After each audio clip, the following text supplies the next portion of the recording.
Hello everyone, my name is Izzy and welcome to Clear IT. Today we're going to talk about RAM, Random Access Memory, or as many of us call it, just plain memory. So let's get into it.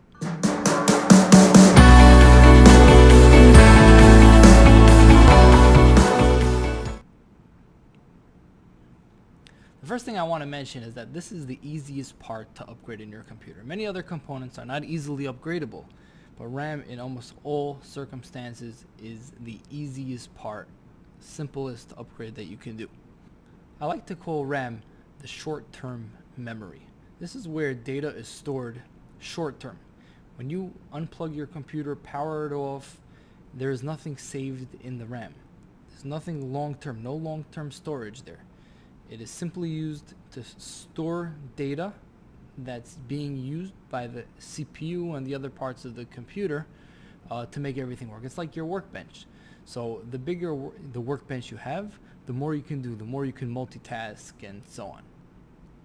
The sticks of RAM are known as DIMMs, D-I-M-M. And there are several types. First, there's the desktop RAM, which we call UDIMM.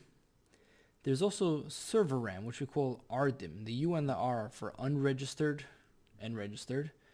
And they work a little bit differently. Since often servers have much larger quantities of RAM, it's necessary to have different mechanisms for that to work more efficiently. And we use what's called registered memory, or RDIMM. In desktops, in consumer computers, we don't find that. We find UDIMM. And then in laptops, we have a smaller size, and we call those SODIMM. Those are the smaller. This picture here in front of us, these are sticks of SODIMM RAM. Other variations of RAM include heat spreaders. This is a typical gaming RAM. This is desktop RAM. These are UDIMM sticks of RAM, and you can see they have on the outside this little metal casing, which we call heat spreaders. This helps disperse the heat for heavier usage, often found in gaming computers.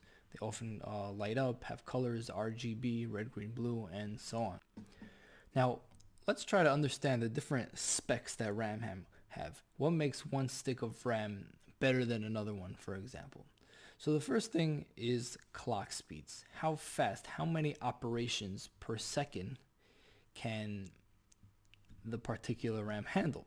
It's measured in megahertz, and that is known as clock speeds. For example, we might see something like 2400 megahertz or 2666. These are the speeds of the RAM. These are the clock speeds that the RAM is capable of. Now, the numbering could be a little bit confusing, and that's because we have two ways of reading the numbers. We have, and we'll look at it a little bit later, we have what we call DDR, so DDR4, and then there's also PC4, which is going to be 8 times the DDR4. So we'll explain that a little bit later on in the video. The next factor that we want to take into account, and this is probably the most important factor, and that's how many gigabytes of RAM. As we mentioned earlier, the RAM is like our workbench. The larger your workbench, the more you can do at once. And that's where gigabytes comes in. The more gig you have of RAM, the more multitasking you can do, even if it's maybe at a bit of a slower speed. Okay, what's considered typical amount of RAM today? I would say for Windows 10, 8 gigabyte is the middle of the road. 4 gigs is already, a budget type computer, a little bit lower end. More than 8, 12 or 16 already getting into, higher end or performance, somebody, for heavy users. Another factor, not as important as how many gigs of RAM you have, or maybe you can say not even as important as the clock speeds, and that's the latency. So the way RAM works is that it can take a number of clocks until it actually successfully transfers the data that it needs to do. Now, the amount of clocks wasted, the amount of cycles, electrical cycles wasted in trying to complete an operation is known as latency. And every stick of RAM is ranked. It's given a number. So it might be, for example, 17. Okay, you might have a latency of 17 or maybe 19. Obviously here, the lower number, the better. Another factor often overlooked is the rank. Now the rank is a way of measuring how many chips are on the stick of RAM. So if you have a stick of RAM, it's going to have a number of chips on it, and the more densely packed that stick of RAM is, or that DIMM is, the higher the rank is going to be. In other words, the more chips you need to put on a stick of RAM, the worse your performance will be. And we measure that. We have single rank, dual rank, and quad rank. Okay, so another rating that RAM has is the rank.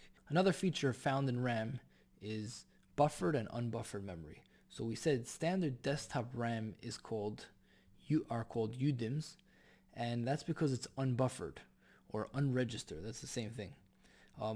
In servers, we find them to be buffered. There's a buffer. There's an extra register there that helps with efficiency of the RAM. Again, found in servers only, so really not necessarily our concern if we're focusing on desktops. And another feature is ECC, error correction, also found usually with server memory, that could actually, fix errors, which will have obviously an advantage in performance. There's another thing worth mentioning out there, and that is Intel Optane. It's a newer technology. I think it's still evolving. And right now, the most common use in consumer computers is to act as a buffer for the memory. So they often market it as memory. You may see a computer being sold that has 4 gigs of memory plus 16 gigs of Optane. And they say, total 20 gig of memory. Well, that's a little bit inaccurate, and I just want to clarify that. So Intel Optane, when serving the purpose as memory, does the following. It loads information from the hard drive to be available for the RAM when it needs it. It's not additional RAM. If you have 4 gigs of regular RAM and 16 gig of Optane, you don't have 20 gig. You have 4 gig of RAM. You have 16 gig of cache. This Optane is serving the purpose of a cache where data is loaded in there for quick access to the RAM. So it's just an extra step. It's not working together with the RAM. It's the step before the RAM. And what's good about Optane is that it's very fast. It's faster than the hard drive. It's faster than an SSD even. And because of that, it's a nice way to have data available for the RAM. It's supposed to speed up the process. Now, real world results vary because if you already have an SSD, which we'll talk about in our video on hard drive and SSDs, this isn't gonna do much to boost the performance. With a regular hard drive, it can, and it does, but there's a little bit of a marketing gimmick out there when they call it RAM, because it's not, and it does not serve the purpose of having a lot of RAM. You're better off getting the amount of RAM that you need. But again, this is up and coming. It has a lot of other uses, as opposed to regular memory, which doesn't. It's what we call, it's volatile. Nothing gets stored long term. This is non-volatile. Data could actually be stored here long term, so it has a lot of potential for other uses as well. Deciphering the numbers. Now, RAM can be pretty hard to read. There's a lot of numbers on there. But now that we understand a lot of the features that are involved in RAM, let's go ahead and have a closer look at this. Okay, so the first thing we need to understand is the generation. So there was DDR3, now we're up to DDR4. This particular example is a stick of DDR3 RAM. Again, these are just different generations. There was 1, there was 2, there was 3, now we're up to 4.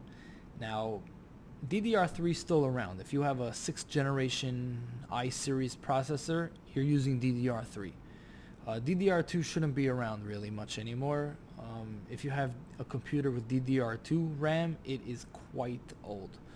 DDR3 is around, and again, the current generation is DDR4. DDR standing for double data rate because it could send data in two directions at once.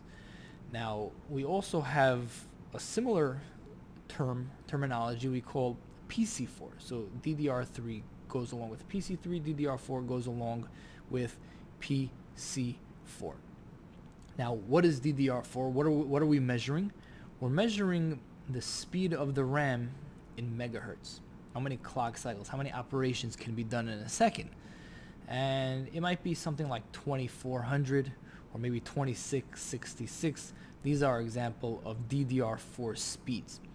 But then we also have PC4, which is what makes it a little confusing. And that is basically whatever that DDR4 number is times 8. The reason why times 8 is because 8 bits of data are sent per clock. So the DDR4 is the clock cycles and the PC4 is the amount of data being sent. Okay, so your PC4 number will always be 8 times your DDR4, and the same thing is true with PC3. So here, taking a look at our example here, if we open a calculator real quick, this is PC3, and the PC3 speed is 12,800. So that's how much data can be sent in a second. So if we do 12,800 divided by 8, this would be DDR3 1600.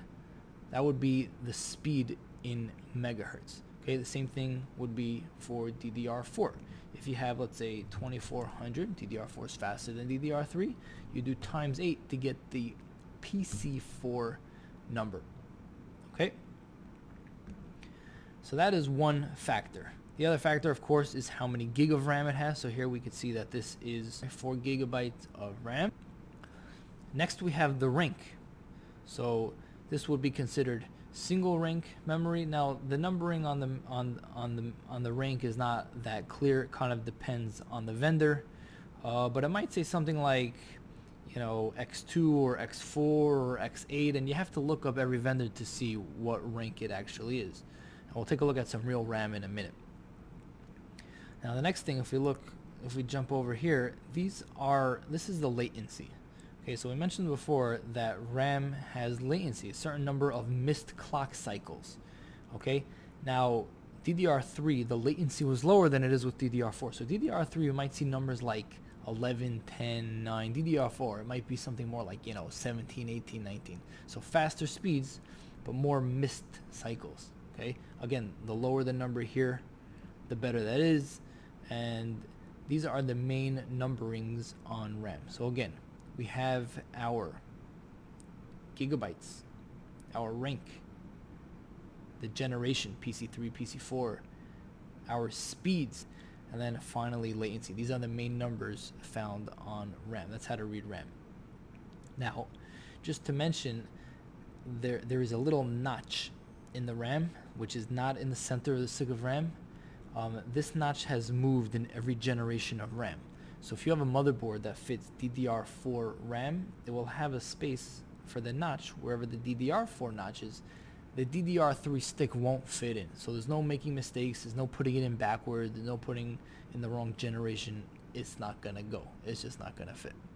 Now you may be wondering, how do I find the correct upgrade? Now, one of the nicest tools out there that I like to use for this is a tool made by Crucial. Crucial is a manufacturer of RAM. They're obviously going to try to sell you their RAM, but they happen to have a really nice tool. So let's go check it out. Let's get the Crucial scanner.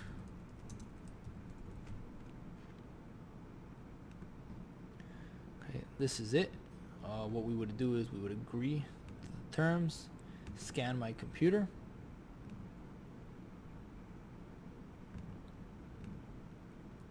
And they would actually run a scan on your computer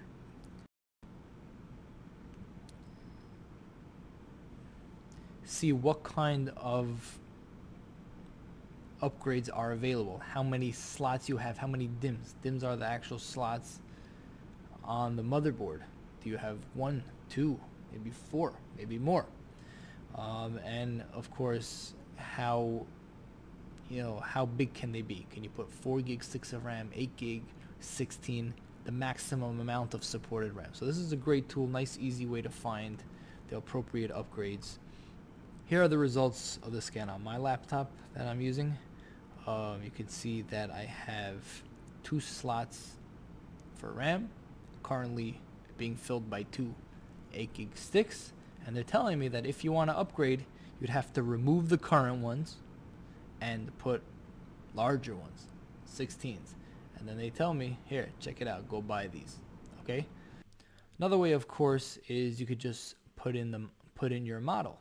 So you can shop DRAM, dynamic RAM. That's the RAM that we're talking about. You can specify computer that you have. So let's say that you have a Dell Optiplex. Let's say 3070 small form factor. So here they tell us maximum memory 32 gig. There are 2 slots. Standard memory is 8 gig, which means that you can take out the 8 gig that it usually comes with, and you could put in 2 16s or however. Okay, and of course here they'll tell you, hey, this is the RAM that we sell, that we recommend for you. So of course they got a bunch here, but let's take a look at some of these numbers. This is what we've been talking about. So let's just look at the first one here. Okay, we have a 16 gigabyte stick of RAM, DDR4, 2666 UDIMM. Okay, so again, we know UDIMM is the desktop RAM, desktop version of RAM. It's DDR4. The megahertz per second are 2666. Again, how many gigabytes? 16. The PC4 is 21300, which again we said is 2666 times 8. Okay, so let's just do that again. 2666 times 8, and it's 21328. They rounded it off, so you come up with 21300. CL. This is the latency. The CAS latency is 19 cycles. Okay, that's pretty standard. That's pretty common. It's dual ranked, which is also pretty average. It's unbuffered, which all desktop memory is. Non-ECC, ECC error correction, we said again, is a feature found in server RAM. And finally, they tell us the voltage. So DDR4 uses 1.2 volts. That's the power consumption. DDR3 used more power. And they actually made a DDR3L, which is a lower power. Instead of using 1.5 volts, it used 1.35. But either way, the DDR4 comes in even lower at 1.2 standard. Okay, this is what it might look like if you go on Amazon. You'll see something similar. DDR4 UDIMM 16 GB. Here. Right on the top, a couple of options in. We have the crucial RAM. This is 6293. Here was a little bit more, so kind of close. So this is what it's like shopping for desktop RAM. Again, quite easy to find what you have and what you can upgrade to. What causes RAM to fail? Pretty much the common things, but let's just speak out the most common ones. One is heat. Heat kills all electronics. RAM is no exception. And if your computer is getting too hot, it can damage the RAM. Age is another. Like all parts, they get old, they stop working. Power surge. When a power surge hits a computer, it can fry the components, and RAM is one of those components on the motherboard, sitting right in those slots, and they can be damaged. Dust can ruin it. It's not the most common because usually you can just you can clean them, you can blow them off or brush them off, but dust can cause damage, at least temporarily until you clean it. I have seen that actually, where there was just so much dust caked on there, it wasn't working. You clean it and it works. ESD is the big one though, electrostatic discharge, which is basically like an electric shock. ESD, especially if you're not careful, if you touch the contacts at the bottom of the 6 of RAM, they can damage the RAM permanently. Okay, so be very careful with that. They sell ESD bands, electrostatic bands, to prevent that. A nice little trick is also to touch something metal. So if you touch the power supply, a lot of times that can help, so that when you are handling the RAM, you don't cause ESD. Or you could just really be careful not to touch anything but the plastic sides, which is probably a better option. And then hopefully you won't have these problems. Now, what happens when it does fail? What's going to happen when you turn on your computer? The answer is it'll power on. You have power, so you'll get past that. But after you turn on your computer, it goes through a series of checks called the post power on self-test. And what's going to happen when your RAM is failed, or let's say you don't have RAM, is it will not pass post. Now, many computers will beep. So there's something called post beeps, and it will be a series or a pattern of beeps. And those beeps are designed to let you know, hey, your RAM is no good. It doesn't always happen, though. I've had times where the RAM was no good and it didn't beep. So it's not foolproof. But again, you won't pass post. You won't get that splash screen. You won't be able to boot into the BIOS or do anything else. Certainly not get to the operating system if your RAM is no good. Now, before you go and replace it, one thing that does happen is it could be dislodged or it could get loose.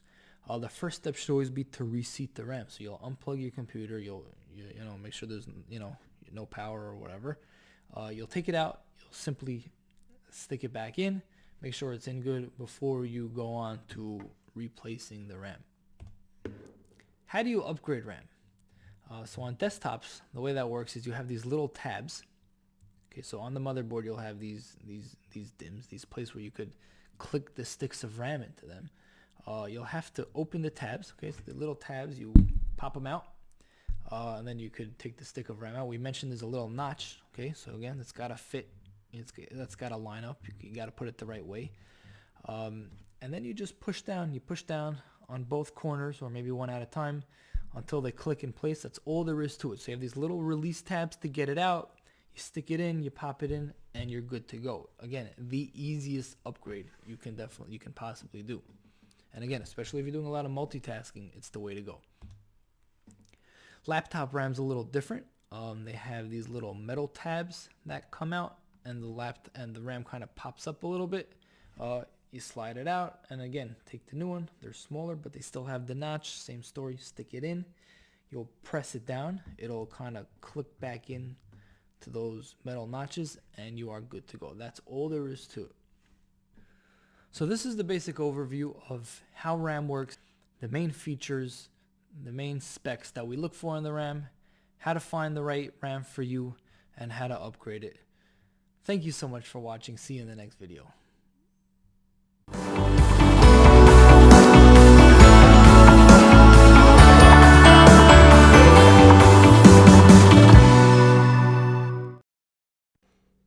Thanks for watching, guys. Please take a moment to like, subscribe, and share this video. And of course, don't forget to comment. Ask questions, share your experiences, and I'll see you in the next video.